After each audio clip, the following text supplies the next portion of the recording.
Hey, what's slicing, everybody? Chris back with CAC Knives here for another knife review slash knife overview. And I'm going to be doing it a little bit of a different style today. Try to give it a little more structure to the review today. And hopefully help you guys make some better decisions. Before we get started, if you guys, enjoy all my modded knives and my very unique and very awesome to me anyways knife collection, hit that subscribe button. It really helps me out. I just hit 430. When I hit 500, I'll be doing a giveaway, and you guys definitely don't want to miss out on that. Chance to win a free knife is always great. I have won a few giveaways myself over the years, so trust me, it feels really cool. Today the knife that we got is the new Kizer Huldra. Look at me already hitting the camera a minute in. There is the information on the side of the box for the Huldra.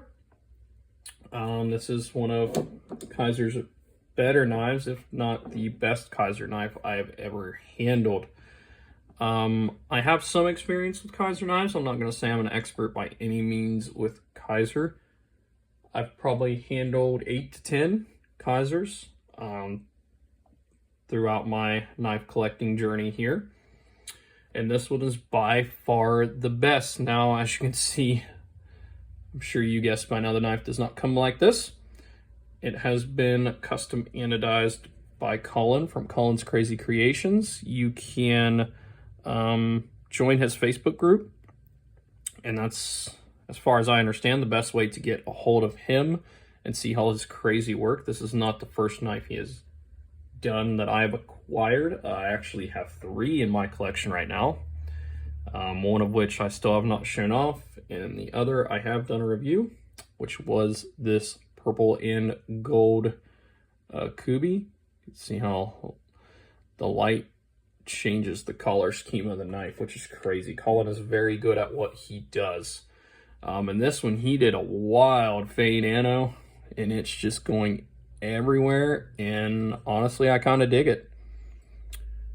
It shouldn't really affect the review of the knife at all. It might have taken a tiny amount of weight off, but it's not going to take a significant amount of weight off, guys, okay? So it shouldn't really affect the review. I'm sure he lubed up the inside for me, but judging by other Kizers I've got in the past, they come smooth as butter, but not this smooth, and we will get into that. It did come with this pouch, came with some extra hardware, and came with a couple Kizer stickers and stuff like that. So let's start the main parts of the review, and I'm going to do this from now on in a 5-step process. I'm going to go over fit and finish, the price for the materials and the work that went into it, the smooth action and the fidgetivity of it, because if you are a knife collector, a lot of you care about that, including myself. The ease of carry and options for customization, and how easy it is to maintain, meaning clean and sharpen. So we'll start with fit and finish. Now, I know the handles have definitely been modified, but if it's anything like any other Kizer knife, the fit and finish of this knife is absolutely superb, and I have not seen any reason to think this one is any different. We can check out the centering there. It's pretty hard to always get it in camera focus on the centering. It does look like it's a little bit to the right. That may also be where it's been fully disassembled and put back together. Let's see if these lines are symmetrical. That's one thing I always look at on knives, is if the top seems symmetrical. And as far as I can tell, it is symmetrical. I always look to see if the grinds from the factory or where they shaved off metal is symmetrical on both sides, and it would appear that way. As far as I can tell, it is. So I would give the fit and finish of this knife, from what I can tell, a 10 out of 10. There is no, sharp pointy edges or anything. There's nothing that pokes me anywhere. And, it's got jimping where it should. And yeah, I would say that gets a 10 out of 10. Now the price for the materials.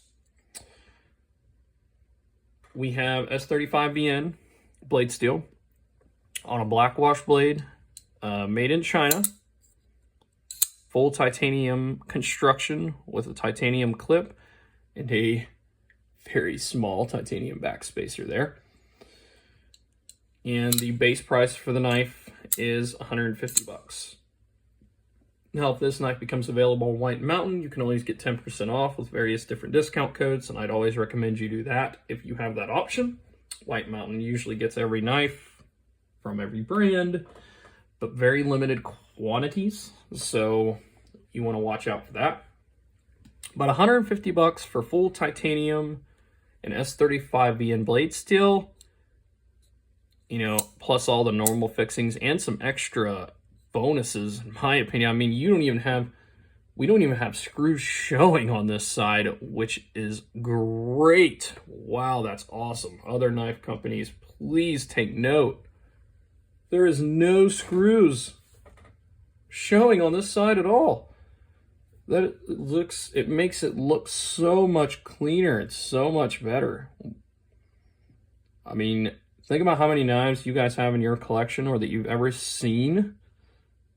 How prettier would they be if you take those screws away? They put them all over here, and there's still not even that many. Look at that.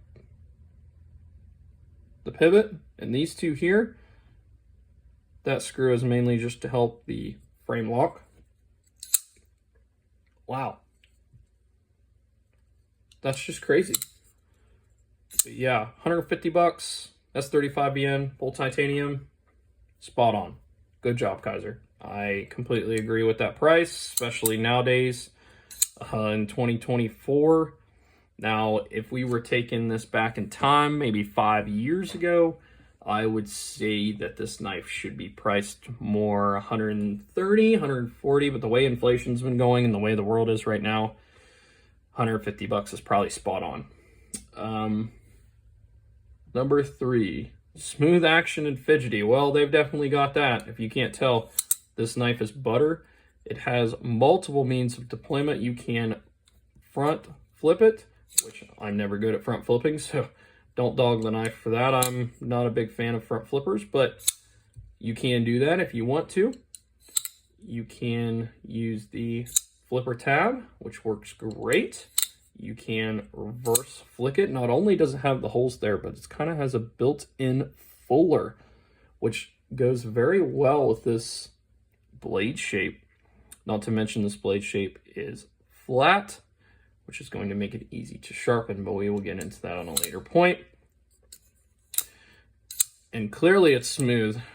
Writing on bearings, I don't know if they are ceramic bearings, but man, they're smooth. Guys, when I say this is the smoothest knife I've ever held, that is not an exaggeration. I have a lot of smooth knives in my collection. This is the smoothest. Or it's at least tied with my Civivi Gordo. I don't know if you can get a knife smoother than this. I honestly don't know.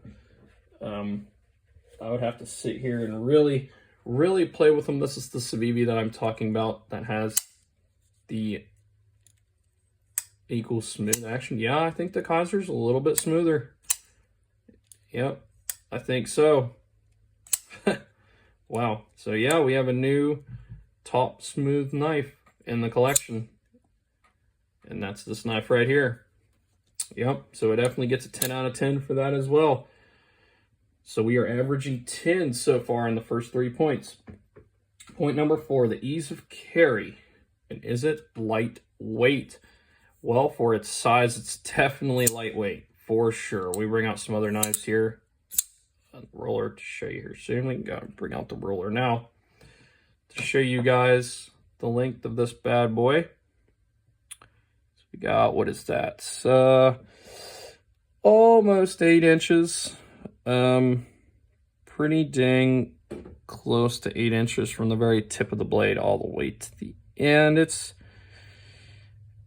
probably 7 3/4 if you don't count that little bit. There's a little bit of the clip that kind of sticks out in a way to help make it as deep carry as you possibly can, which is crazy. And that's another good point, is this thing is going to disappear in your pocket. Look at that deep carry clip. And the screws are inside the knife. So you do not have to worry about them, you know, catching on your pants or anything. There is no holes there. It's just clean, and it's a good titanium clip, as you can hear. Glides in and out of your pocket smoothly and superbly. Very well done, Kizer. Very well done. Like, wow, Kizer just been killing it with models here these last couple years. As far as the lightweight goes, we have kind of medium level titanium handles, not too thick, not too thin, but they are heavily milled inside. Heavily milled. It's always hard to show that on the camera. I need to get a flashlight or something and start keeping it beside my desk here so I can show you guys. But they are heavily milled inside there. Yeah, it's going to be very hard to see that on the camera. You can kind of see it there. See where the kind of, yeah, right there where the light kind of goes away. Yeah, all that's milling. And they did that on both sides. So very good job, Kizer. Very good job. Like I said, for its size, this thing is pretty lightweight. And 5, easy to maintain, easy to clean and sharpen. Well, the sharpen is going to be very easy even for a novice sharpener. S35VN is not a hard blade steel to sharpen. Plus that very flat,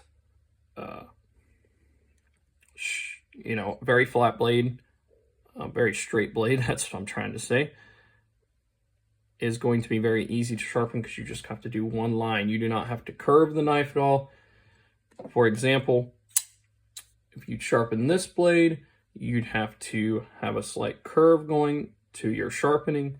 Depending on what kind of sharpener you're using, you'd have to go, you'd have to move the blade in a certain way, where this Kizer, all you have to do is do one line. It's one line. You do not have to go up and down or left and right or anything. It's just one straight motion. As long as you can keep that straight motion, it will sharpen. So generally knives with straight blades like this and no curves on them at all are the easiest to sharpen. Has a good choil there, as you can see. And with very minimum hardware to take this knife apart is going to be very easy to clean, very easy to clean. All you will have to do is you have to take that pivot screw out, and as far as I can tell, just take these 2 screws off and you'll be in there. You'll be good to go. I do not see any other hardware holding this knife together.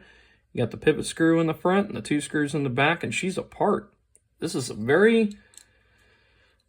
it seems simple, and I mean, in ways it kind of is, but why other knife companies are not doing this, I don't even know if I own another knife where there's no screws on this side at all. I don't think I do. Not that I can remember off the top of my head. I'd have to go through every single one. But as far as I know, every knife that I own has screws on both sides. I mean, yes, it has the, I guess what you want to call the pivot cap here. That has to be there. That's not really optional. But that's not really a screw, right? You take those 3 screws out, you're in. And there is no ifs, ands, or buts about it.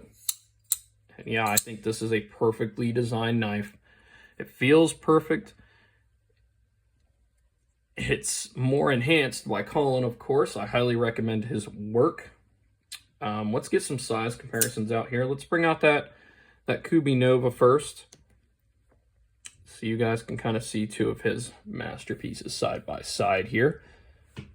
I can't say which one I like more. I like them both in different ways. The Kubi is also a very highly recommended and very smooth knife. The Kubi is cheaper, but it also comes with a 14C28 end blade as opposed to a S35B end blade. So that definitely makes a difference. What else do we got to bring out today? Let's bring out the two, what you want to call standards in EDC. Or the three standards, in my opinion: the QSP Penguin, the Ontario Rat 2, and I always say I call them standard because this is the standard EDC size, these knives. As well as the Civivi Elementum. Always got to bring that out. Odds are, if you're into knives, you're into collecting, you have owned one of those three knives. So I always bring them out. If you haven't, that's very surprising. Let's bring out the other Kizer, which I have yet to review. My Kizer October, the Moon Knight finish, another insanely smooth knife. And let's bring out something different here. I believe this is the Spyderco Little Native 5. And yeah, very good size knife too. It's a little bit larger than standard, but still not very heavy. And I rate this knife perfect. 10 out of 10. I see no issues with this knife whatsoever. And if you guys are looking for a good, new, reliable, sturdy EDC, this thing feels very robust, very well built, very good action, very fun to play with, very easy to carry, disappears in your pocket. This is exactly what EDC should be. Easy to take apart, you know, good fit and finish. Even if you just want the basic, you know, standard all black, which is how it comes originally, or if you want it customized, you know, contact Colin or contact Way Out Knife and EDC Gearhouse. They do some crazy stuff as well. As you can see in the video I did there a few weeks ago on my Venom knife, they can do some crazy stuff as well. So yeah, let me know what you guys think of this knife down in the comments. Did you guys pick you up any of the new Kizers? I know they just had a really cool sale from a lot of new models they just released and a lot of new versions. Let me know what y'all picked up. I wanted a bunch of them, but this is the one I ended up getting. And yeah, with that, I'll see you guys in the next video.